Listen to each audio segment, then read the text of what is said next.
necesita elaborar instrumentos que le van a permitir transformar los objetos de la naturaleza, que le está proveyendo la naturaleza. Pero otro elemento importante, no menos importante, es el ambiente natural, medio ambiente. Ese medio geográfico o medio ambiente geográfico del cual el hombre está rodeado, o su paisaje donde él vive. Si él vive en este paisaje va a estar determinado por el clima. Si él vive en las alturas, si vive cerca de un lago, si vive cerca del mar, va a ser distinto el paisaje. Van a ser distintos los elementos que necesita para vivir y los elementos que necesita para poder producir y transformar su entorno. Entonces, a estos elementos que la naturaleza nos provee, se determinan objetos de trabajo. ¿Qué es el objeto de trabajo? No confundan porque están a esta altura y siguen confundiendo muchas veces el objeto de trabajo con las herramientas. Los objetos de trabajo a los que va dirigido el proceso de trabajo es todo lo que la naturaleza nos provee. Ustedes los han estudiado en recursos económicos como recursos renovables, recursos no renovables. Todo lo que la naturaleza nos provee son objetos de trabajo porque son susceptibles de transformación. Pero en economía política tenemos que separar eso que aprendimos en recursos. En economía política, estos objetos de trabajo se dividen en dos nombres o en dos categorías, básicamente. Entonces les hago la pregunta, ¿cómo se denominan los que son proporcionados directamente por la naturaleza para el proceso de trabajo o para el proceso productivo? Los que se encuentran en el seno de la naturaleza. Estoy trabajando para que todos sepan en su texto. Hoy voy a trabajar desde la página 3 hasta la página 21. Entonces, les hice una pregunta. Si no tienen volumen, me lo pueden colocar aquí en el chat. Tal vez sería lo que es el carbón, el petróleo, los minerales. Ajá. ¿Cuál es la categoría económica en la economía política con la que se les Materia reconoce? bruta. Muy bien. Felicitaciones, Alison. Materia bruta. Así es. Entonces los objetos de trabajo se dividen en materia bruta cuando están directamente, como dijo la compañera, el carbón, el petróleo, que se encuentran directamente en el seno de la... Ella dijo el carbón, ¿verdad? Cuando está en el subsuelo, en la mina, pero cuando el carbón va a ser quemado para hacer accionar alguna máquina, ¿en qué se convierte? ¿Sigue siendo materia bruta o porque va a ser para otro proceso? Materia prima. Ah, muy bien. Entonces se denomina, ahí está la segunda pregunta, se denominan materia prima. Los objetos de trabajo entonces se dividen en materia bruta y en materia prima. ¿En qué se diferencian? Que la materia bruta es la que está directamente en la naturaleza y la materia prima son objetos que provienen de la naturaleza, pero que tienen una, dos, tres o infinidad de transformaciones. ¿Y por qué menciono esto? Porque en las relaciones materiales de producción se presentan las relaciones primarias. Las relaciones primarias son las relaciones que se presentan entre las empresas que producen materia prima para que otras produzcan. En el sistema capitalista, todo lo que se produce es mercancía. Una vez que una empresa taló un árbol y lo convirtió en troza, es para que se convierta en madera para reusar. Y ese aserradero y va de nuevo y va cambiando de manos. Entonces, así es que los objetos de trabajo siempre van a provenir de la naturaleza porque la naturaleza es la que nos da todos los recursos. Pero cuando están directamente ahí, son materia bruta y cuando ya están transformados una vez, es materia prima. Ese es el segundo elemento. No puede existir proceso de trabajo o proceso de producción sin objetos a transformar y sin instrumentos para transformarlos. También hay un tercer elemento y su texto lo menciona como el tercer elemento, pero dice que es el más importante. El que tiene esa capacidad es el ser humano. Ese es el elemento más importante para realizar el proceso de trabajo o el proceso de producción. ¿Por qué? Porque es el ser humano el portador de la capacidad de trabajo. Podríamos tener excelentes recursos, infinidad de cosas, pero si no podría existir producción, si no existiera el conocimiento, la habilidad, los hábitos que poseen los seres humanos. Entonces podríamos hacernos la pregunta, ¿qué es realmente la producción? La producción, dice su texto, ha sido, es en este momento y ha sido en todas las épocas la base de la existencia de la humanidad. Los hombres no pueden vivir sin producir y sin reproducir. Y cuando hablo de la reproducción del hombre, me refiero a que el hombre se reproduce cuando se educa, cuando se especializa, cuando descansa y toma nuevas fuerzas para poder ser creativo el otro día. La producción entonces es una necesidad eterna y natural de la sociedad. Eso dice que fue lo que descubrió Carlos Marx y Engels, porque cuando el hombre produce, o sea, todo su régimen de vida, nosotros nos reproducimos, estudiamos, mejoramos nuestra vida, cambiamos nuestro entorno. Entonces, en el proceso de producción social, también nosotros los seres humanos nos formamos como seres sociales. Somos seres sociales porque tenemos interacción con la naturaleza y con otros, hombres y mujeres. Entonces nos formamos como seres sociales. El ser social, ustedes saben que es la vida material. En todos estos aspectos que conforman entonces ese proceso de producción o ese proceso productivo que se convierte en proceso de trabajo cuando lo realiza un hombre para satisfacer sus propias necesidades y se convierte en proceso de producción social cuando este hombre produce objetos que van a satisfacer a otros para ir al intercambio, se convierte en proceso de producción de mercancías cuando los está produciendo con la finalidad de satisfacer a otros, de intercambiarlos para que otros lo usen, cuando eso que está produciendo no tiene valor de uso para él, sino que tiene valor de uso para otros. Entonces se convierte en proceso de producción social. Esos tres elementos importantísimos son los que permiten la existencia de las fuerzas productivas. ¿Y qué son las fuerzas productivas? Las fuerzas productivas es la capacidad productiva con que cuenta una sociedad. Dentro de esa capacidad productiva tenemos primordialmente la experiencia, habilidad, energía y conocimientos del trabajo del ser humano. Es ese gran aporte de ese elemento principal que puede ser, que tiene capacidad de transformación. Y posteriormente, unidos los dos elementos, objetos de trabajo y medios de trabajo, los cuales ya expliqué, conforman lo que se llama medios de producción. En las fuerzas productivas se presenta el proceso de producción social. En todas las organizaciones y en toda la producción material se presenta ese proceso en que los hombres realizan esa actividad laboral irracional porque están conscientes de lo que están haciendo, apoyándose en las herramientas de trabajo, en esos medios de trabajo, realizan un proceso utilizando sus conocimientos, sus habilidades y sus capacidades y tienen ese poder de adaptar los objetos de la naturaleza para satisfacer las necesidades de la sociedad. Por eso se llama producción social. Pero este aspecto en donde se presenta ese proceso de producción social, en donde ya hay diversidad de hombres, diversidad de empresas, donde unas producen para que otras produzcan, es el aspecto que no estudia la economía política burguesa, vulgar, subjetiva o neoclásica. ¿Estamos? La economía política subjetiva, entonces, o los políticos o los economistas neoclásicos, afirman entonces que la economía política es una ciencia de la producción y del consumo. No estudian ese aspecto social de la producción. Y les coloqué ahí que pueden ver desde la página 3 hasta la página 5, 7 por ahí, ¿verdad? Ahora, a pesar de ese pensamiento, el aporte que ellos hicieron de la teoría del valor fue fundamental como teoría, como, como fuente ideológica para el estudio de la teoría económica marxista y para la teoría, para estudiar las relaciones sociales de producción.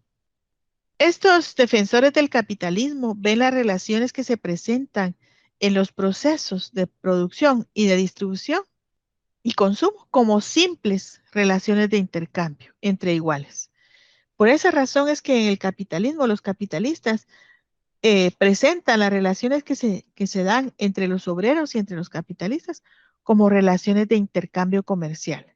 Como que el obrero vende trabajo y el capitalista le compra trabajo, le compra horas de trabajo. Así de simple lo ven. No ven las relaciones que se presentan en el proceso de producción. En la producción social, y ustedes pueden leer este cómic que dice aquí, ¿verdad? Que esto es una conquista, pero luego de 500 años será un intercambio comercial, ¿verdad? Entonces, como hemos estado estudiando, coloqué estos elementos porque ustedes leen en su texto después esto. Este es un uso en su fase original, es una herramienta de hilar que no ha perdido su uso sin H. No ha perdido su utilización. Siempre se sigue utilizando. Esa capacidad del hombre de crear permite entonces que se creen máquinas. Y esta es una máquina de hilar más evolucionada. Es una máquina como la que está utilizando la persona que está hilando aquí, que ustedes ven. Es una máquina de madera y se está utilizando. ¿Qué tiene aquí? Objetos para transformar. Materia bruta, lana. En este momento, ¿aquí es materia bruta esta lana? Pregunto. No, licenciada, ya es materia prima. No. Muy bien. Aquí esto ya tiene un proceso de trabajo. En esta simple producción, aquí se están dando relaciones, relaciones que tiene esta mujer con esta máquina. En el proceso de producción surgen relaciones desde las relaciones técnicas de producción, relaciones organizativas hasta las relaciones económicas. Y en el proceso de producción material se dan las relaciones primarias, las relaciones secundarias y las relaciones transversales. Estas dos mujeres tienen relaciones técnicas de producción. Ella debe conocer cómo funciona el uso para poderlo usar. Esas son relaciones técnicas que ustedes tienen con su calculadora, con el teléfono que están utilizando en este momento o con la computadora que están utilizando. A eso se denomina relaciones técnicas. Tenemos conocimiento para poder utilizarlos. Si no pudiéramos, si no los utilizáramos, si no conociéramos esas herramientas de trabajo, no podríamos estar en este momento conectados en esta videoclase. A las relaciones que ustedes tienen con su computadora en el trabajo, con sus sistemas que no los pueden tocar, pero que son objetivos. Estoy hablando de los sistemas de cómputo que tienen para créditos, para cobros, para facturación. Esas relaciones se llaman técnicas. Pero en sus trabajos, en sus empresas, ustedes tienen relaciones con otros compañeros de trabajo que se encuentran al mismo nivel de ustedes, que están en el mismo nivel jerárquico, pero también tienen relaciones con personas que se encuentran en un nivel más alto, que son las autoridades a las que ustedes reportan su trabajo. O también algunos de ustedes tienen relaciones con personas que son subalternos. Por esa razón es que su texto dice que en la producción los hombres no actúan solos, que los hombres producen en sociedad y que actúan unos sobre otros, para que podamos comprender por qué dice que actúan unos sobre otros. Este hombre que está aquí arriba, que tiene la lana en las manos, que la tiene ya limpia, necesita que exista una primera cadena, que exista primero este hombre que está aquí abajo, este que está esquilando. Ese es un proceso que se llama esquileo. Y este hombre que le está cortando la lana a la oveja está obteniendo una materia bruta. Este hombre tiene, el otro tiene en las manos una materia prima, porque ya, si ustedes ven la lana, ya no está en las mismas condiciones, ya está limpia.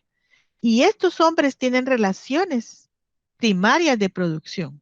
El hombre que corta la lana y el otro hombre que la va a utilizar. Y este vuelve a tener relaciones también con otras personas, las que compran la lana, con el hilador. Ese hilador tiene relaciones técnicas y tiene relaciones de intercambio con otra persona que es tejedor. Ese tejedor tiene relaciones de intercambio con este y tiene relaciones de intercambio con otro porque él teje un lienzo y necesita cambiarlo, intercambiarlo con otra persona o venderlo para poder adquirir bienes para él. Y ese lienzo va a parar a las manos de un sastre que lo transforma en una confección, en un pantalón, en una levita, en una camisa o en cualquier prenda de vestir que ustedes carguen. El carácter de estas relaciones, de ese intercambio, va a estar determinado por algo. Los hombres entonces, en la producción social de la vida del hombre, los hombres poseen ese conocimiento científico y tienen la necesidad de tener todo ese tipo de relaciones. Esas relaciones son necesarias, son independientes de nuestra voluntad. La capacidad de trabajo que poseen todos los hombres se llama fuerza de trabajo. Y los hombres y las mujeres establecen entonces determinadas relaciones necesarias, independientes, porque es un proceso de interdependencia. Porque hay interdependencia. Este depende de este. De este va a depender, como dije antes, el hilador. Del hilador va a depender el tejedor. El sastre va a depender de los tejedores para poder obtener lienzos. A eso se refiere cuando habla entonces de lo que es el proceso de interdependencia entre la naturaleza y entre los hombres, su texto. ¿Por qué su texto afirma que estas relaciones son independientes de nuestra voluntad, pero que al final de cuentas determinan nuestra voluntad? Porque determinan nuestra posición de clase en la sociedad. Estas relaciones se convierten en relaciones económicas. Un hombre solo, dice su texto, que no puede producir. Debe producir en comunidad, en grupos. El carácter de estas relaciones que se están presentando entre estos hombres van a depender del momento histórico y de la fase del desarrollo social. Entonces voy a hacer una pregunta. Si ustedes recuerdan, ¿a qué se le denomina relación básica y esencial de la sociedad? Si recuerdan, la categoría que se denomina relación básica y esencial de la sociedad, ¿cómo la pueden definir ustedes? ¿Qué es? Eso lo aprendieron en socioeconomía y se los preguntaron muchas veces.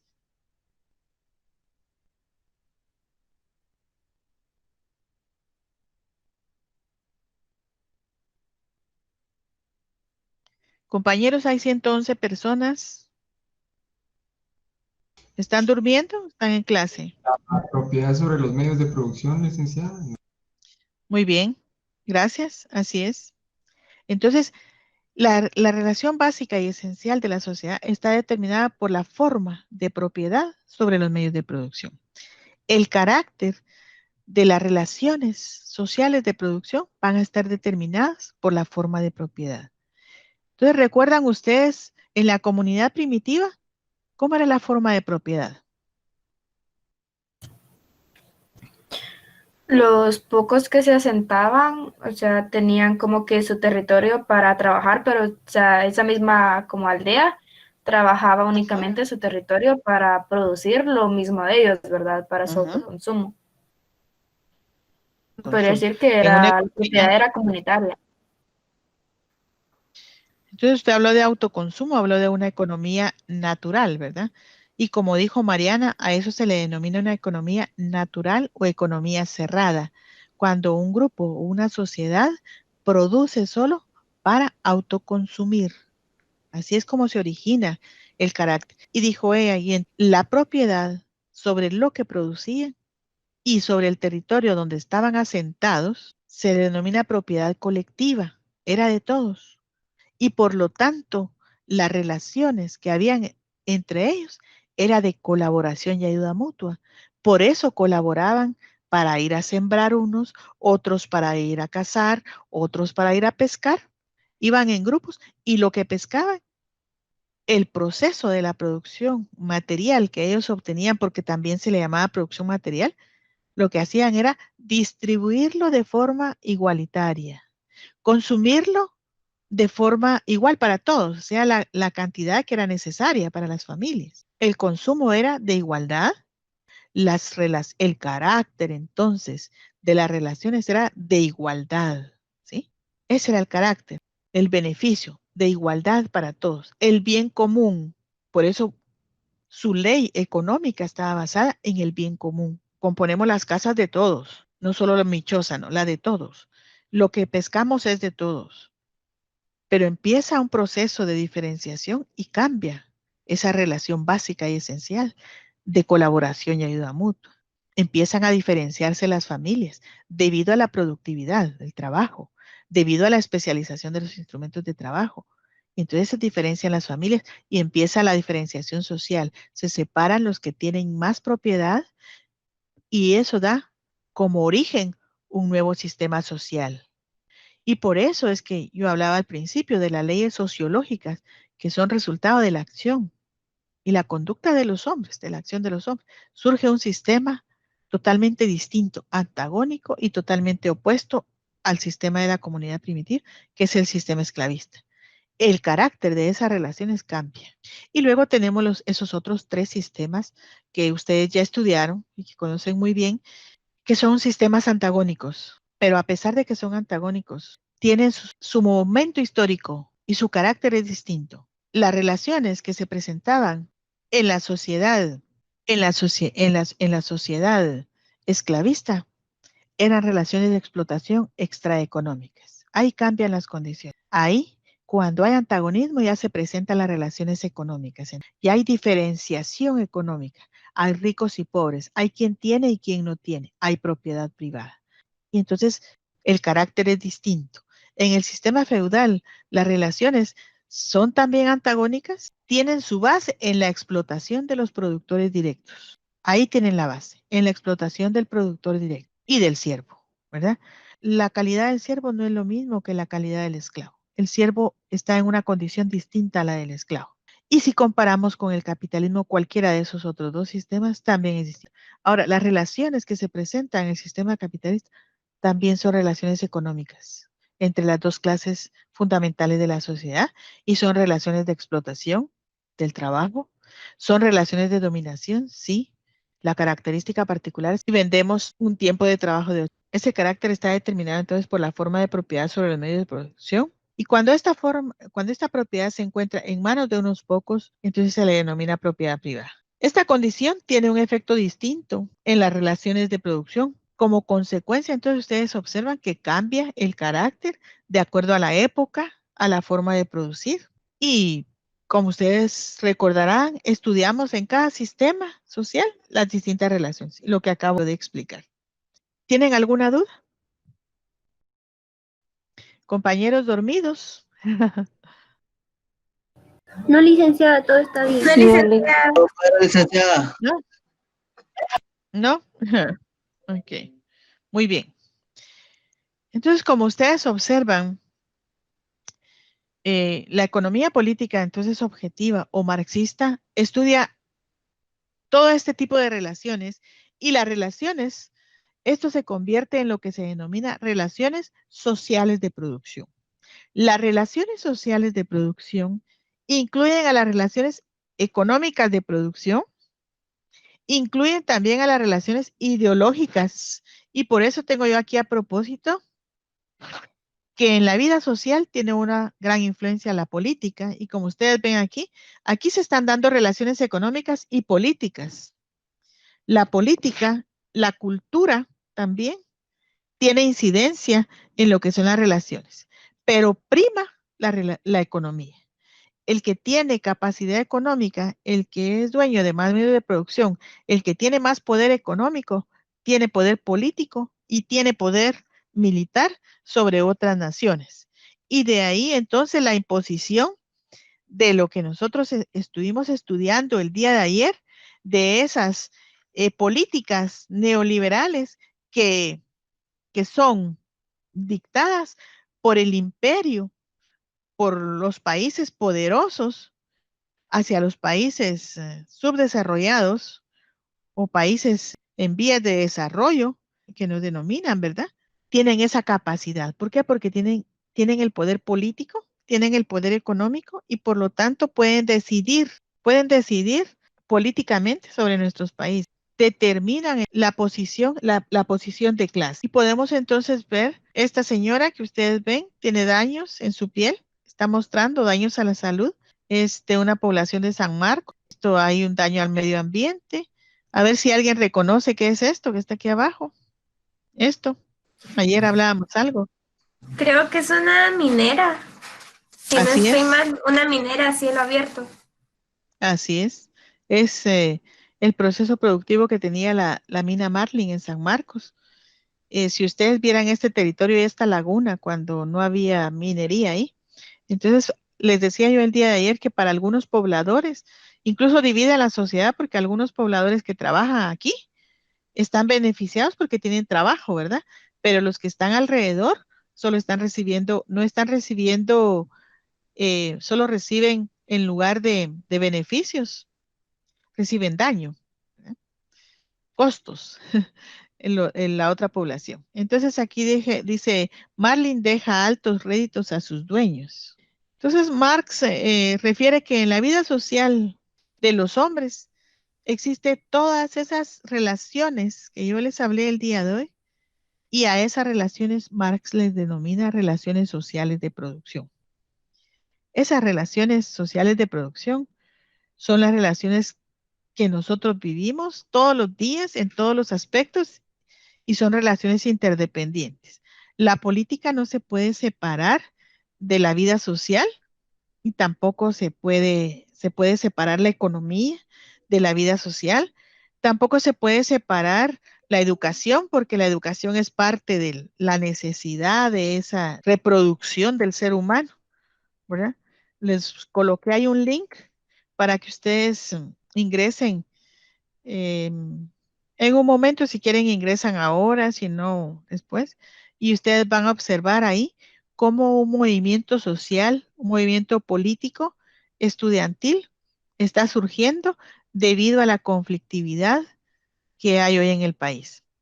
Entonces, ahora sí les dejo un minuto ahí para que ustedes me digan qué les merece hoy el cambio o lo que nos presenta ahora la política del país.